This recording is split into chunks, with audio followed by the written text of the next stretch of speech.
Saya Ari, pengendara mobil Honda HR-V yang saat ini sedang ramai dibicarakan. Dengan ini saya menyampaikan permohonan maaf yang sebesar-besarnya.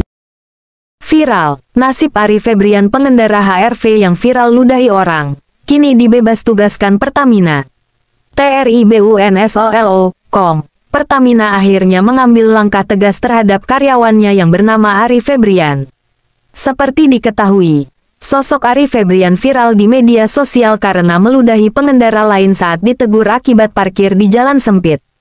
Sosok Ari Febrian pun jadi incaran netizen. Dia ternyata bekerja sebagai asisten manajer Crude Oil Domestic Supply di anak usaha Pertamina, PT Kilang Pertamina Internasional (KPI). Corporate Sekretari PT Kilang Pertamina Internasional (KPI), Hermansyah Y. Nasrun mengatakan, Ari sudah dibebas tugaskan dari jabatannya sejak hari ini sebagai upaya pemeriksaan lanjutan di internal. Saat ini yang bersangkutan telah dibebas tugaskan dari jabatannya untuk mempercepat proses penjatuhan sanksi atas perilaku yang tidak memperhatikan sopan santun dan etika berperilaku di masyarakat, kata Hermansyah saat dihubungi tribunnews.com, Minggu, tanggal 7 April tahun 2024. Pertamina menilai, skorsing yang diberikan bertujuan untuk mempermudah pelaksanaan pemeriksaan. Alhasil membuat yang bersangkutan dapat dikenakan sanksi yang tepat sesuai dengan ketentuan dan peraturan perusahaan. Tidak dipecat. Nanti ada pemeriksaan kurang lebih 2 hari ini. Nanti hasilnya. Posisi sekarang dibebas tugaskan, ucapnya. Miliki harta 2,2 miliar. Ari Febrian juga memiliki harta kekayaan mencapai 2,2 miliar rupiah. Fakta itu didapat dari laporan harta kekayaan penyelenggara negara LHKPN, pertanggal 23 Maret tahun 2023. Adapun rincian harta kekayaan Ari Febrian yaitu tanah dan bangunan, 3 miliar rupiah. 1. Tanah dan bangunan seluas 160 meter persegi, 209,5 meter persegi di Kap Kota-Kota Jakarta Selatan. Hasil sendiri 3 miliar rupiah. Alat transportasi dan mesin, 376 juta rupiah. 1. Mobil Expander Exit tahun 2019. Hasil sendiri 180 juta rupiah. 2. Mobil Honda HR-V tahun 2015. Hasil sendiri Rp. 196 juta. Harta bergerak lainnya, Rp. 92.525.000.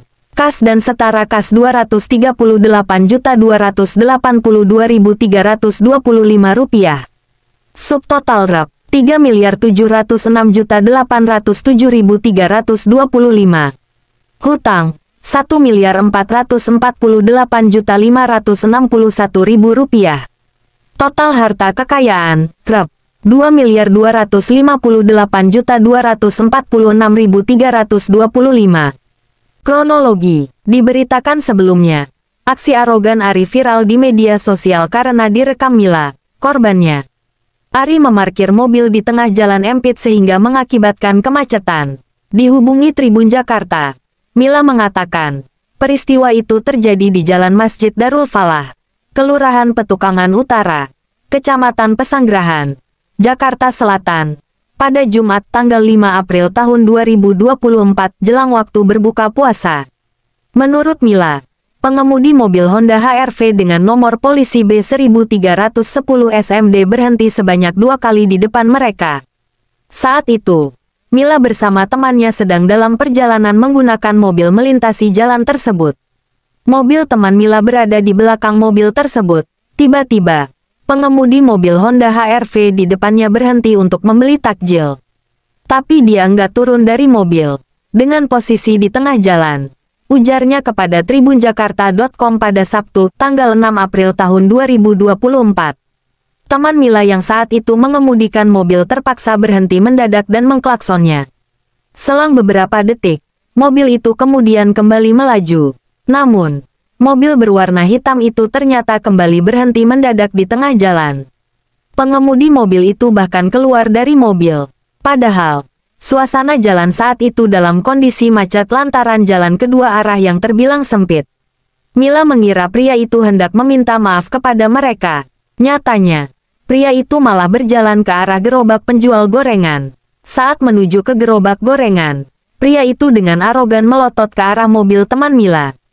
Mereka pun terlibat cekcok. Terus teman saya buka kaca lalu nanya ke bapak itu, "Bapak kenapa ngelihatin saya kayak gitu?" Terus bapak itu bilang, "Ya kenapa kalau mau lewat? Lewat aja lah." Teman saya balas lagi, "Gimana mau lewat itu mobil nutupin jalan?" Ujar Mila menirukan perdebatan temannya dengan pria itu. Tak terima ditegur, pria arogan tersebut tiba-tiba mengeluarkan kata-kata kasar. Mila pun sempat merekam menggunakan ponsel sebagai barang bukti. Ketika baru merekam, pengemudi arogan itu meludah ke arahnya. Begitu melihat jalur yang berlawanan kosong, teman Mila pun akhirnya menyalip mobil yang berhenti seenaknya di tengah jalan itu. Nunggu arah berlawanannya kosong, kemudian kita berani nyalip. Tapi ya karena mobil itu parkir di tengah, jalanan jadi macet karena di belakang saya itu ada pertigaan kecil jadi lalu lintas agak terkunci gitu. Pungkasnya,